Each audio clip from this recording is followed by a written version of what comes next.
नमस्कार बच्चों, आज का टॉपिक है आपका ऐतिहासिक भौतिकवाद, हिस्टोरिकल मटेरियलिज्म। भौतिकवाद का अर्थ होता है कि सृष्टि की उत्पत्ति में अर्थ ही महत्वपूर्ण है। इसमें प्रकृति या फिर कोई अन्य योगदान का कोई महत्व नहीं है। जो कुछ भी भौतिक वस्तुएं हैं, पैसा रुपया है, अर्थ प्रधान समाज है, इसको हम कहेंगे भौतिकवाद।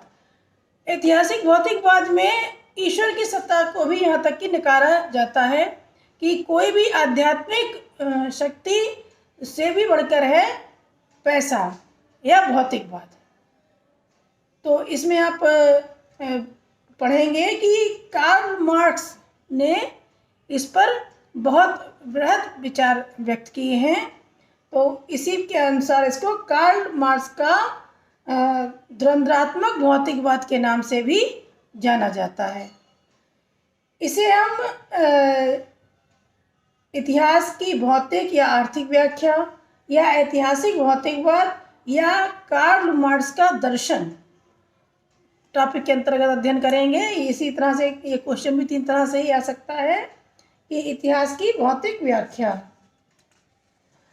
इसमें कहा गया है कि जो भौतिक परिस्थितियां होती हैं वही इतिहास के लिए या सामाजिक जीवन की आधारशिला होती हैं। यदि अर्थव्यवस्था में परिवर्तन हो जाता है या भौतिक परिस्थितियों में परिवर्तन हो जाता है तो संपूर्ण समाज और इतिहास में परिवर्तन हो जाता है। अब भौतिक परिस्थितियां क्या हैं? अमूमन जो भौतिक परिस्थितियां हैं वो भौगोलिक वातावरण वगैरह से देखी जाती हैं, लेकिन हम यहाँ भौतिकवाद का यहाँ पर तात्पर्य केवल अर्थ है, यानी कि आर्थिक स्थिति। इतिहास की आर्थिक व्याख्या में हम देखेंगे कि उत्पादन की विधि, जैसे कि एक बेसिक नीड है भोजन, वस्त्र, आवास।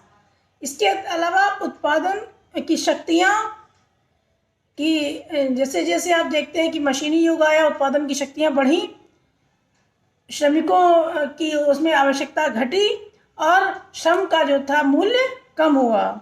इसके अलावा उत्पादन के साधन और उत्पादन संबंध कि जितने भी हमारे समाज के व्यवहार हैं, आपसी संबंध हैं, वो सब क्या हैं इनके अनुसार कि वो एक तरह से उत्पादन संबंध ही हैं। कि आपके पास, या इस तरह से समझ लें, आपके पास पैसा है तो आपके संबंध सबसे अच्छे हैं। या फिर इसको इस तरह समझ सकते हैं कि अगर एक व्यापारी है तो वो अच्छे संबंध ही बना के रखेगा सबसे, है ना, कि उनका व्यापार और ज़्यादा चढ़े। कि एक व्यापारी है, दूसरा व्यापारी है, एक दूसरे को वो लोग प्रमोट करेंगे और जो भी चीज़ है, जो भी संबंध है, जो भी हमारा समाज है, वो सब कुछ काय पर डिपेंड है? अर्थव्यवस्था पर ही डिपेंड है। अब आ जाए कि ऐतिहासिक द्वंद्वात्मक भौतिकवाद। पहले द्वंद्वात्मक का मतलब क्या है? द्वंद्वात्मक का मतलब है कि आपसी वाद विवाद।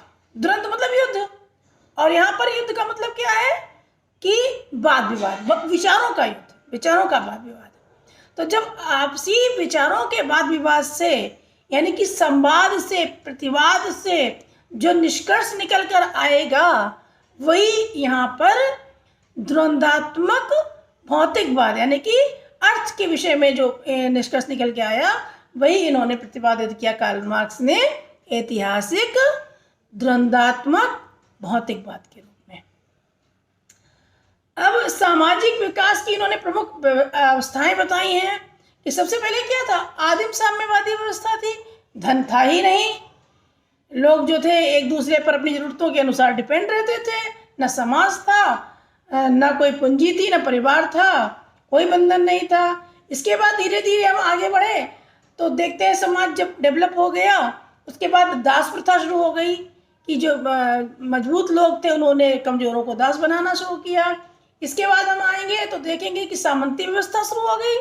राजाओं ने अपने अधीन में सामंत रखे, उनके अंडर में सामंत हुए, फिर उसके बाद जमींदार हुए, उनके अंडर में बहुत सारा, भाई खेती ही मेन पूंजीवाद का उस समय साधन था, तो उनके अंडर बहुत सारी ज़मीन थी और जो कृषक थे उन्होंने अपनी ही ज़मीन पर उनको दास बना के रख दिया था। यानी मेहनत कृषकों की थी, और मालिकाना हक किसका था? जमींदारों का, सामंतों का, सबसे ऊपर राजा का। इसके बाद में देखेंगे हम आगे आके आधुनिक काल में कि पूंजीवादी व्यवस्था, यहाँ सब उद्योग प्रधान हो गया, औद्योगिक क्रांतियाँ हो गई, कारखाने खुले, श्रमिकों की जो थी कारीगरी या श्रमिकों की मजदूरी कम हुई और जो कुछ भी था वो पैसे पर आधारित हो गया। क्वालिटी चाहे कम हो लेकिन क्वांटिटी बहुत ज़्यादा होनी चाहिए और लोगों को चाहे लाभ हो, चाहे आज भी आप देख रहे हैं कि कितने पेस्टिसाइड यूज़ होते हैं, कितनी गलत तरह से खेतियाँ होती हैं और कितनी दवाइयों में मिलावट, हर चीज़ है। किसी को कुछ भी हो जाए लेकिन हमारे पास पैसा आना चाहिए, तो ये होता है पूंजीवाद। तो इस समय जो है आधुनिक काल में कमोबेश पूंजीवाद ही चल रहा है, यानी कि अर्थवाद ही चल रहा है। तो पूंजीवादी व्यवस्था देखेंगे हम। आधुनिक साम्यवाद इन्होंने परिभाषा दी। आधुनिक साम्यवाद का मतलब क्या होगा कि सभी आर्थिक समानता हो, सब पैसे में अर्थव्यवस्था के मामले में सब लोग समान हो, वर्ग संघर्ष ना हो। वर्ग मतलब वर्ग का मतलब कि अमीर, मध्यम वर्ग और गरीब ऐसा कुछ ना हो, सब एक समान हो। तो ये होगा आधुनिक साम्यवाद। एक तरह से काल्पनिक ही कह सकते हैं आप कि मतलब ऐसा कभी संभव तो नहीं है, लेकिन ये एक आधुनिक साम्यवाद की परिकल्पना आप समझ सकते हैं कि वहाँ पे राज्य भी नहीं होगा, किसी चीज़ को जरूरत नहीं होगी और सभी समान होंगे। अच्छा, यही आप समाजवाद में देखेंगे कि इसमें जो बुर्जुआ और सर्वहारा वर्ग का संघर्ष है वो समाप्त हो जाएगा, सभी एक समान होंगे। तो द्वंद्वात्मक भौतिकवाद के अनुसार परिवर्तन का नियम ही यथार्थ का नियम है। वस्तुतः विश्व में कुछ भी शाश्वत नहीं है, सब कुछ बदलता रहता है, काल निरंतर परिवर्तन के दौर से गुजरता है तथा ये परिवर्तन कभी कभी क्रमिक न होकर अचानक क्रांतिकारी रूप से भी हो जाते हैं। जैसे औद्योगिक क्रांति आई और संपूर्ण विश्व का जो क्राइटेरिया था, जो मानक थे, वही चेंज हो गए, सब कुछ अर्थ पर आधारित हो गया और जो बहुत गरीब थे अपना स्किल डेवलपमेंट करके या कारखानों के द्वारा व्यापारी जो वर्ग था वो बहुत ज़्यादा अपग्रेड हो गया, बहुत ज़्यादा अमीर होने लगे। और इसी के तहत जो था कि एक देश दूसरे देशों को जीतने की कोशिश करने लगा कि मतलब उन्हें बाजार चाहिए था, उन्हें उस देश से मतलब नहीं था जीतने से, उन्हें अपना बाजार बढ़ाना था। इसीलिए यूरोपियन कंपनियां जो थी भारत में आई अपनी चीज़ें बेचने के लिए और धीरे धीरे ये हुआ कि कब्जा भी करने, राजनीतिक कब्जा भी करने लगे। तो ये उद्योगवाद जो था इससे पूंजीवाद का ये बहुत बड़ा दुष्परिणाम भी निकल कर सामने आया था।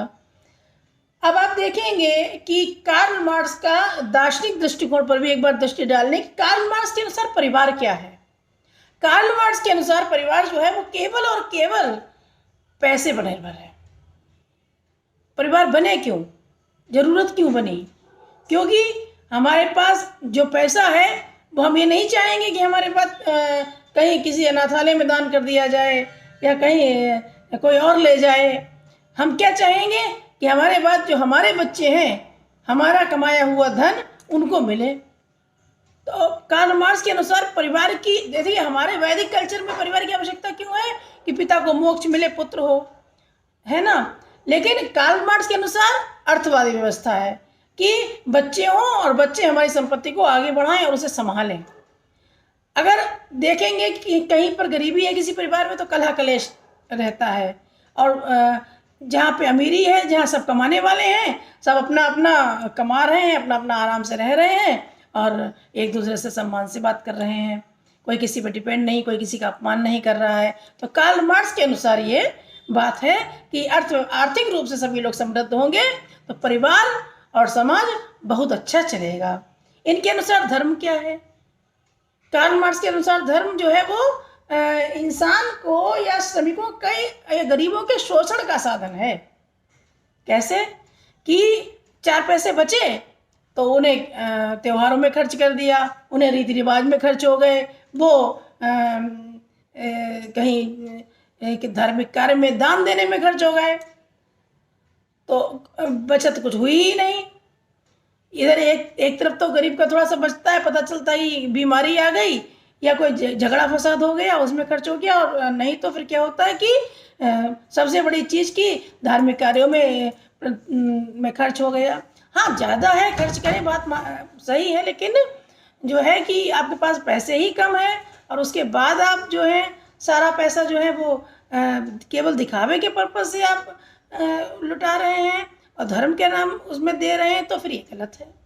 या शादी विवाह में आप अननेसेसरी दिखावा कर रहे हैं तो फिर ये गलत है। तो कार्ल मार्क्स के अनुसार धर्म क्या है? केवल और केवल गरीबों के शोषण का एक साधन है। अच्छा, राष्ट्रवाद क्या है कार्ल मार्क्स के अनुसार? कार्ल मार्क्स ने स्पष्ट कहा, स्टेटमेंट है उनकी, कार्ल मार्क्स की जो एक किताब है आपको लाइब्रेरी में मिल जाएगी, उसमें बायोग्राफी है कार्ल मार्क्स की। उसमें लिखा है कि मजदूरों का कोई देश नहीं होता है, सभी जहाँ रहेंगे वो तो मजदूर ही रहेंगे, कि सभी विश्व के मजदूर संगठित हों अपने हितों के लिए।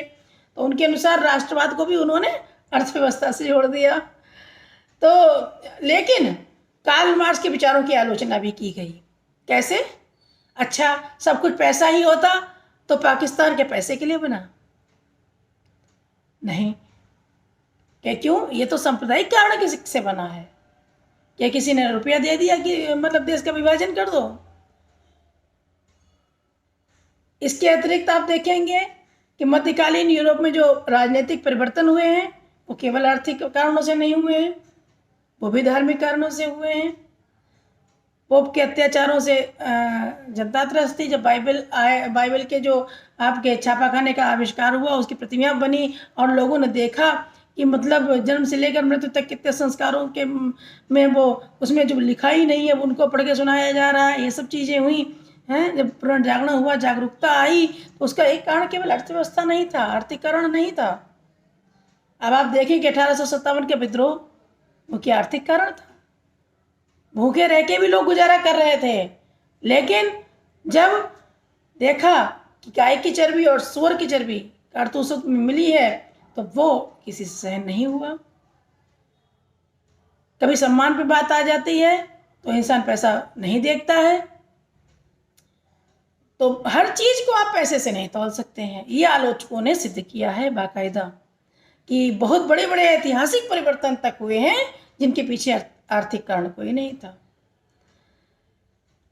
तो इसके अलावा हम देखेंगे कि इन्होंने ये कहा है कि पूंजीवादियों को इन्होंने शोषक कहा है, कि जितने पूंजीवादी हैं सब श्रमिकों का शोषण करते हैं। भाई कैसे करते हैं? यहाँ भी आलोचकों ने बताया है कि किसी ने कारखाना लगाया, उसने कच्चा माल लिया, उसने श्रमिकों को मजदूरी दी, कुछ लाभ हुआ, उसने अपने पास रखा। लेकिन अगर कोई नुकसान होता तो क्या श्रमिक पूरा कर देते? नुकसान भी तो वो खुद, जोखिम भी तो उठा रहा है। व्यापार में जोखिम ही तो सबसे बड़ी चीज है कि लाखों रुपया जिसने इन्वेस्ट कर रखा है, कुछ हो जाए तो वो नुकसान भी तो वही व्यापारी जिसका जो मालिक है वही तो झेलेगा, जिसका रुपया लगा है वही तो झेलेगा। तो जो 4 पैसे की अगर उसे प्रॉफिट हो रहा है, उसे कुछ अतिरिक्त धन मिल रहा है, तो उस पर हक क्या किसी और का होना चाहिए?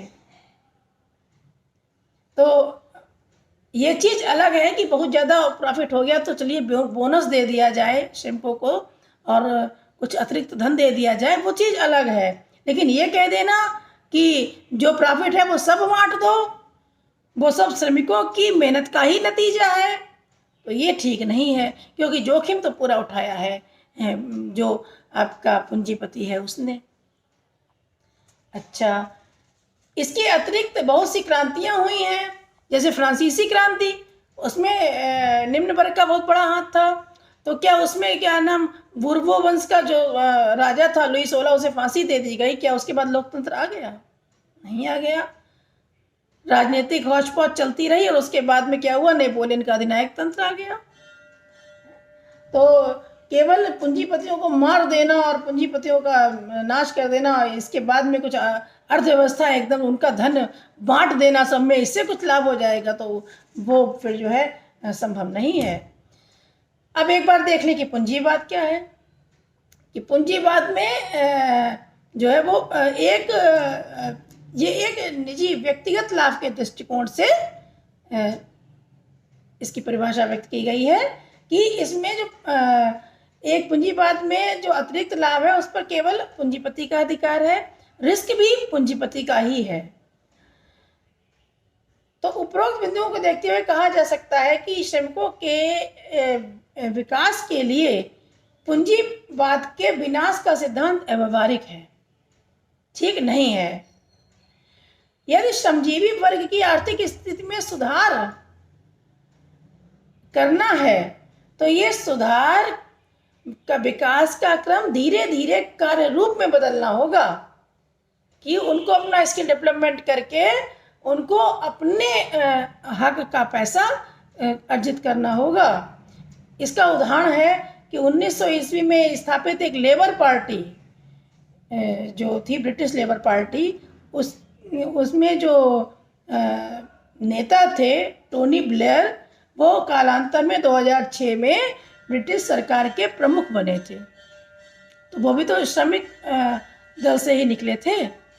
तो यहाँ पर कार्ल मार्क्स के जो सिद्धांत है, यहाँ ऐतिहासिक भौतिकवाद का मतलब है कि जो भी इतिहास में परिवर्तन होता है वो अर्थव्यवस्था के ही कारण होता है, और ना कोई ईश्वर कोई चीज़ है, ना प्रकृति कोई चीज़ है, जो कुछ है पैसा है, और जो कुछ भी है समाज में वो सब भौतिक चीज़ें ही हैं। तो ये परिकल्पना कार्ल मार्क्स की थी। इसे ऐतिहासिक द्वंद्वात्मक भौतिकवाद के नाम से जाना जाता था और जाना जाता है। तो इस परिकल्पना को हमने अच्छे से समझा और इसकी आलोचना भी देखी कि इसमें क्या क्या कमियां हैं, कि समस्त जो है कॉन्सेप्ट केवल आर्थिक दृष्टिकोण से ही सभी चीज़ों को हम नहीं नाप सकते हैं। हाँ, अर्थव्यवस्था प्रमुख है, आवश्यक है, लेकिन समस्त ऐतिहासिक परिवर्तनों के पीछे अर्थव्यवस्था ही हो ऐसा सिद्ध नहीं होता है। तो आशा है कि ये भौतिकवाद टॉपिक आपको समझ में आया होगा, और इसमें कोई अगर क्वेश्चन हो, कुछ डाउट हो, तो आप हमें कमेंट सेक्शन में जाकर पूछ सकते हैं। तब तक के लिए take care, bye bye, best of luck.